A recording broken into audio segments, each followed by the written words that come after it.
Airport تنازع پر A S F civil aviation اور کسٹم حکام اجلاس کا نتیجہ نکل گیا، ذمہ داروں کے خلاف ایکشن لے لیا گیا۔ کراچی ایئرپورٹ پر کسٹم 90% گرین چینل چھوڑ رہا ہے، مشکل سے 5 سے 7% مسافروں کا سامان روک کر چیک کیا جاتا ہے۔ منشیات کی ادائیگی میں ایزی پیسہ سے ادائیگی کا بھی انکشاف ہوا ہے۔ سوشل میڈیا پر سائٹس کے ذریعے آرڈر اور ادائیگیاں کی جا رہی ہیں۔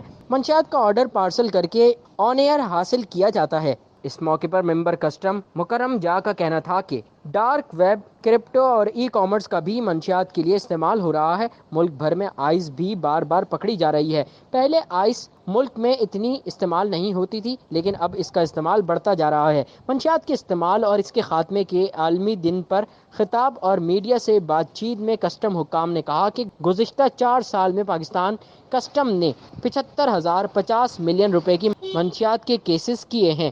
مالی سال 2022-2023 میں 10 اہم مقدمات میں 23,450 ملین روپے کی منشیات کی بھاری مقدار ضبط کی گئی ہے۔ سید نعمان گل، C110 news, Karachi. C110 news, خبر کی اصل خبر۔